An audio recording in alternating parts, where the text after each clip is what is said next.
Hi hello నమస్తే అండి. ఈరోజు వీడియోలో ఒక కప్పు ఓట్స్ అలాగే ఒక కప్పు మెంతి కూరతో ఇన్స్టాంట్గా స్నాక్స్ ఏ విధంగా ప్రిపేర్ చేయాలో చూపించబోతున్నానండి. దీనికోసం ఫస్ట్ ఒక మిక్సీ జార్ తీసుకొని అందులో ఒక కప్పు ఓట్స్ తీసుకోండి. ఇవి వచ్చేసి రోల్డ్ ఓట్స్ అండి. వీటి బదులు మీ దగ్గర ఏ ఓట్స్ ఉంటే ఆ ఓట్స్ తీసుకోవచ్చు. ఓట్స్ తీసుకొని వీటిని గ్రైండ్ చేసుకొని పౌడర్ లాగా ప్రిపేర్ చేసేసుకోండి. ఇప్పుడు ఈ ఓట్స్ పౌడర్ని ఒక మిక్సింగ్ బౌల్లోకి ట్రాన్స్ఫర్ చేసుకోండి. ఆ తర్వాత అదే మిక్సీ జార్లో ఒక 5-6 పచ్చిమిరపకాయలు, అలాగే 7-8 వెల్లుల్లిపాయలు, పావు టేబుల్ స్పూన్ జీలకర్ర వేసుకొని కచ్చా పచ్చాగా మిక్సీ పట్టుకోండి. మరీ మెత్తగా పట్టుకోకండి.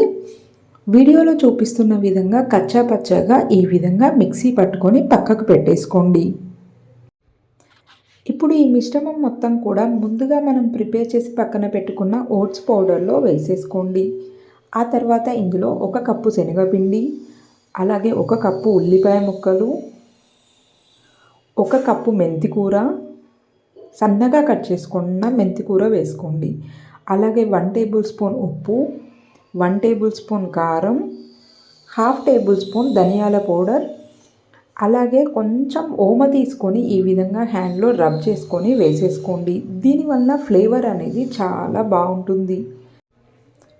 ఇవన్నీ వేసుకున్న తర్వాత హ్యాండ్తో గట్టిగా ప్రెస్ చేసుకుంటూ వాటర్ ఏమీ వేయకుండా బాగా ఒకసారి ఈ విధంగా కలుపుకోండి.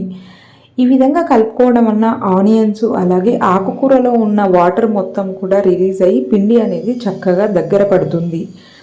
ఈ విధంగా కలుపుకున్న తర్వాత ఇందులో కొద్దిగా వాటర్ వేసుకుంటూ పిండి మొత్తం కూడా గట్టిగా పకోడీ పిండిలాగా కలుపుకోండి.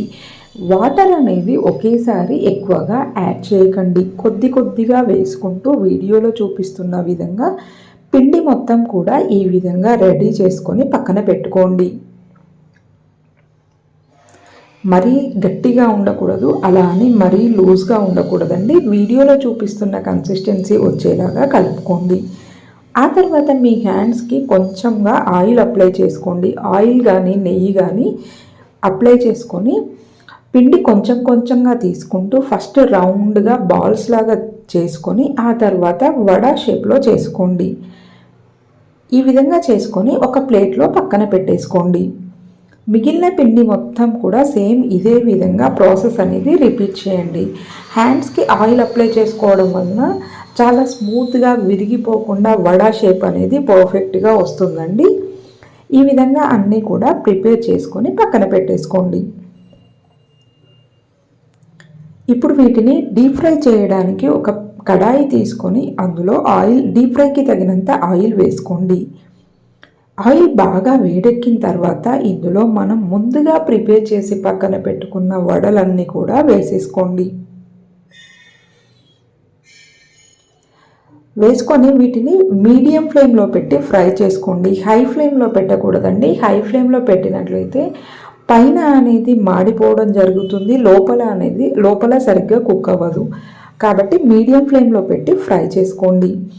ఒక 5 మినిట్స్ ఫ్రై అయిన తర్వాత వీటిని వేరే సైడ్ కూడా ఫ్లిప్ చేసుకోండి. ఫ్లిప్ చేసుకొని మంచిగా గోల్డెన్ బ్రౌన్ కలర్ వచ్చేంత వరకు ఫ్రై చేసుకోండి. చూడండి, ఇక్కడ చాలా చక్కగా ఫ్రై అయిపోయాయండి. వీటిని తీసుకొని ఎంజాయ్గా వేడిగా టమాటో చట్నీ కానీ లేదంటే సాస్తో కానీ తింటే చాలా టేస్టీగా ఉంటాయండి. అలాగే చాలా హెల్దీ కూడా. చాలా సింపుల్ అండి. ఈజీగా ఇంట్లోనే ఇన్స్టాంట్గా మనమైతే ప్రిపేర్ చేసేసుకోవచ్చు. ఇప్పుడు వీటిని నేనైతే ఒక ప్లేట్లోకి తీసుకుంటున్నాను. ఓట్స్లో మనకి ఫైబర్ ఎక్కువగా ఉంటుంది, అలాగే శనగపిండిలో వచ్చేసి ప్రోటీన్స్ ఎక్కువగా ఉంటాయి, ఆకుకూరలో వచ్చి ఐరన్ ఎక్కువగా ఉంటుందండి. ఐరన్, ప్రోటీన్ అలాగే ఫైబర్ అన్నీ కలిపి వచ్చేస్తాయండి. ఇది పిల్లలైతే చాలా ఇష్టంగా తింటారు. కాబట్టి మీరు కూడా ఒక్కసారి డెఫినెట్గా ఈ విధంగా ట్రై చేయండి. Thank you.